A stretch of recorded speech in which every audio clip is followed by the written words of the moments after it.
আসলে অরিত্রর সঙ্গে আমার কোনো এক বইমেলায় পরিচয় হয়। ও অনেক কবিতার বই কিনেছিল, 2-3টে কবিতার বই, এবং বেশ খুঁজে খুঁজে কিনেছিল। তো আমার সাথে পরিচয় হওয়ার পর ও আমার এক মানে বন্ধুর ভাগ্নের বন্ধু, আসলে এরা তন্ময়, আকাশ, অরিত্র। সেই সূত্রে আমার সঙ্গে একটা আবছা পরিচয় ছিল। সেই সময় হঠাৎ ফোর্থ পিলার বলে একটি সংস্থা, সেখানে আমি আহ, কর্মসূচিতে জড়িত ছিলাম। সেখানে হঠাৎ দেখি একদিন অরিত্র সেখানে যোগ দিয়েছে, এবং তার যে কর্ণধার সুদীপ্ত সেনগুপ্ত, আমাদের বন্ধু, ও আমাকে বলে যে এই ছেলেটি খুব ইন্টারেস্টিং, ভালো গদ্য লেখে এবং লেখাপড়া করা। তারপর আমি দেখলাম যে আহ, ওই পড়াশোনার একটা সমস্যা আছে ওর। সেটা কোনো একটা প্রশ্ন উত্তর লিখতে গেলে সে অনেক পিছনে চলে যায়। তারপর আস্তে আস্তে মূল পয়েন্টে আসে। অতক্ষণ পড়ার ধৈর্য থাকে না হয়তো আমার আমার আমার ছিলই না। সেই সূত্রে প্রথম ওর সঙ্গে পরিচয়, আমার আলাপ। এবং আমি ওকে বলি যে লেখাটা একটু ছোট করতে হবে, এত বড় লেখা কে পড়বে। ও চুপ করে শোনে। হঠাৎ আমাকে বলে আমি কবিতাও লিখি। তো কবিতা যে লেখে এসে আমার একটা আন্দাজ ছিল আর কি, কারণ যেভাবে কবিতার বই খুঁজে খুঁজে কিনতো। তারপর একদিন আমার ওই অফিসেই ও কবিতার খাতা নিয়ে আসে এবং কবিতা শোনায়। সে কবিতা আমার মনে খুব একটা দাগ কাটেনি, এবং আমার কখনো কখনো এও মনে হয়েছে যে এই যে ওর যে বাড়ির যে গল্প করে আর কি, সে বাড়ির পরিবেশ, বাড়ির যে অর্থনৈতিক অবস্থা, সেখানে দাঁড়িয়ে এই কবিতা লেখা বা এই ছোটোখাটো মিডিয়ায় কাজ করার প্রতি ওর একটা অদ্ভুত ধরনের আসক্তি ছিল। তো সেটা কদ্দূর মানে কাজে লাগবে। তারপর একদিন আমার বাড়িতে আসেও আরেকটি খাতা নিয়ে। তখন দেখলাম যে ও লেগে আছে মানে কবিতার পিছনেও সময় দেয়, এবং কবিতা অনেকটা এগিয়ে গিয়ে এসছে ও। ওর জীবনের বিভিন্ন ঘটনার গল্প মাঝে মাঝে করতো। তার মধ্যে ছিল একটা ভয়ঙ্কর জিনিস ছিল মৃত্যু চেতনা। ওর নিকট কোনো আত্মীয় হয়তো মারা গিয়েছিলেন, যাকে ও খুব ভালোবাসতো বা তিনি তাকে খুব ভালোবাসতেন। সেই মৃত্যুটাকা ওকে গভীরভাবে গভীরভাবে ভাবাতো, এবং কখন কোনো এও বলতো হয়তো আমি একদিন আত্মহত্যা করব।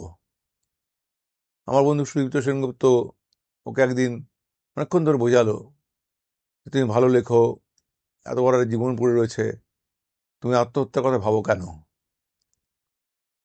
তারপর আস্তে আস্তে তোর কবিতার বই বেরোলো, সেই বই পড়লাম, এবং তখন দেখলাম যে ওর যে ভাবনা জীবন নিয়ে, তার চারপাশ নিয়ে যেটা বলে, তার সঙ্গে ওর কবিতার খুব একটা পার্থক্য নেই। কবিতার ফর্ম, ডিকশন, সেগুলো নিয়ে অনেক কথা হতে পারে, কিন্তু ও যেটা বলতে চায়, যেটা বোঝে, সেটাকে সরাসরি ও লেখার মধ্যে আনার চেষ্টা করে ও। তারপর আমাদের যোগাযোগ আস্তে আস্তে আবছা হয়ে যায়। এর মধ্যেও প্রহরে চাকরি করে শুনতে পাই। আহ, বর্তমানে বোধহয় জয়েন করেছিল তাও জানি। তারপরে অর্কদের সংস্থা আছে একটি, ইনস্ক্রিপ্টেও কিছুদিন কাজ করে। এর অদ্ভুত অস্থিরতার মধ্যে ছিল, কোথাও ও টিকতো না। এই অস্থিরতাটা ওর লেখাতেও ছিল। তারপর তো চলে গেল। চলে যাওয়াটা যখন শুনলাম, তখন আমরা বাংলাদেশে শুনে আমার মনে হলো যে এ তো হওয়ারই ছিল। কেননা ওর প্রত্যেকটা দিন আস্তে আস্তে ও নিজেকে হত্যা করার জন্য প্রস্তুতি নিচ্ছিল। তারপর ওর বন্ধুরা আকাশ, তন্ময়, ওরা মিলে ওর সমস্ত কবিতা নিয়ে একটি বই বের করার সিদ্ধান্ত নিল, এবং তার পাণ্ডুলিপি আমি পড়েছি। পাণ্ডুলিপি পড়ে আমি বিস্মিত হয়েছি। মানে যে তার অগ্রন্থিত লেখা এবং অপ্রকাশিত লেখা, প্রচুর লেখা, এবং আস্তে আস্তে একটা লোকের জার্নি, যে সে এগিয়ে চলেছে, সামনে হয়তো মৃত্যু, হয়তো কখনো ভেবেছে যে মৃত্যুকেও পেরিয়ে যাবে, সেই চিহ্ন চিহ্ন রয়ে গেছে ওর লেখার মধ্যে, কিন্তু সেটা পারলো না ও। কিন্তু আমরা যা পেলাম একজন কবির মৃত্যু। একটা কবির মৃত্যু সমাজ তো সমর্থন করে না, কারণ সমাজে একজন কবির প্রয়োজন হয়। আমার মনে হয় অরিত্র সেই কবি যার মধ্যে কোনো ছদ্ম মুখোশ ছিল না, যে সরাসরি নিজে যা বাঁচত সেটাকে প্রকাশ্যে বলতো। এবং আমার আজকে আমার বারবার মনে হয় যে এই বইটি যদি যে বেরোলো, এই বইটি যে শেষ থেকে শুরু হতো, তা দেখা যেত হয়তো একটা মানুষ কিভাবে কবিতার জন্য নিজেকে তৈরি করেছিল এবং আস্তে আস্তে কোথায় গিয়ে শুরু করেছিল।